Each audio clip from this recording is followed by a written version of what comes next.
So if we have police women fully empowered with knowledge and skills to address the problems of fellow women outside there in the communities. There are so many women suffering under SGBV, under domestic violence and child abuse. So the women who are here, who are getting the knowledge and getting the skills in the police work, will be effective and efficient in managing these cases.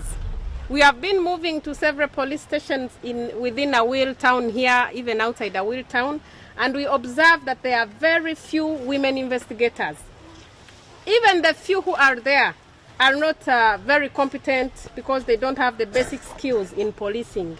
So we feel by having such a training is really forming a basis for our fellow, even the men, but basically the women, because you know, as mothers, naturally we are leaders. We were born leaders and there is no choice about that. Whether the men like it or not, fellow women, as mothers we are leaders. So when we have a chance to come and attend this training, it gives us a higher opportunity to take up these leadership positions.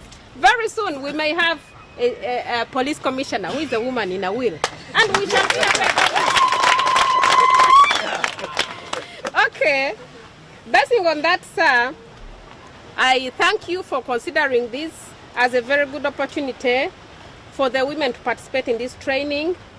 You told me you have finished the first phase of the training and now we are going to the legal part of it, which is very, very paramount. Okay, because as police officers, yes, we need the military skills because we are dealing with sophisticated people. The criminals are planning even more than we are doing. So we want to be prepared to manage the criminals. But even when we are prepared physically, we also need to be prepared mentally and psychologically. And that is why we need the law classes. It is good for a police officer to be empowered both physically and morally, so that when you are handling situations that come across to you, you have both the moral and the physical skills. So we applaud this and we are grateful that we are part of this morning.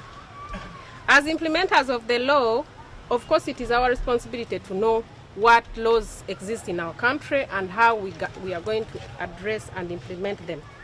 The people in the community look at us as police as the biggest and the easiest and the nearest government agencies to approach.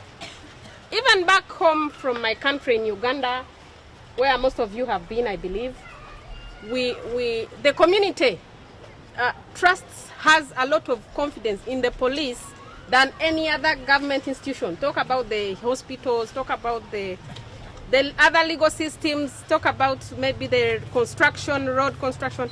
Everywhere police is the easiest government institution where members of the public run to. Therefore, it is good that when we have the confidence from the public to run to us, then we should not disappoint them by not knowing what to do or not doing the right thing. Even when you know, you may decide to do the right thing. So by getting this training, it means they are preparing you to meet the members of the public and attend to them in the right way. So as police, we are supposed to be open to the members of the public. It doesn't matter what report has been brought to you, but because you are a public servant and you are an agent of the government, please open your hands for everyone to reach to you. Because even when you don't have the knowledge or even when you don't have the mandate to attend to that person's concern, you are the easiest person, you are the nearest person a simple member of the community can easily reach.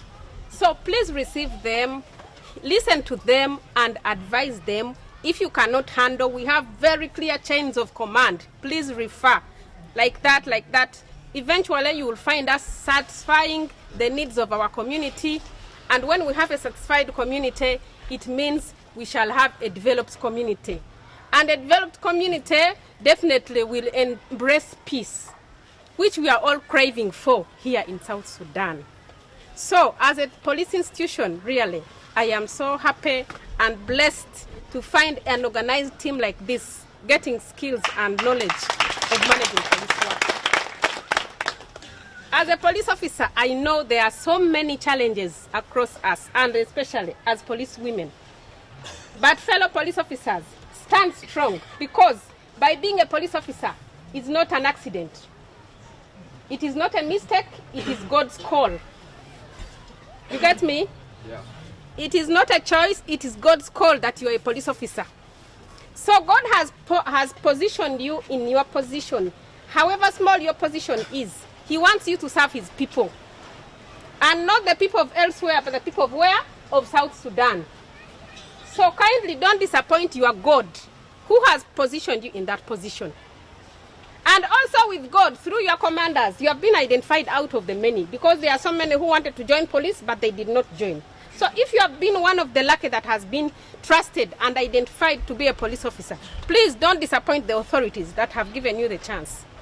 So I want to encourage you, fellow police officers, that after this you will go and get exposed to members of the public. You're going to find so many challenges. But because you have the skills now which you are acquiring here, you are going to be able to address and manage those problems when you come across them. I think that is the basis and the reason why this training is taking place.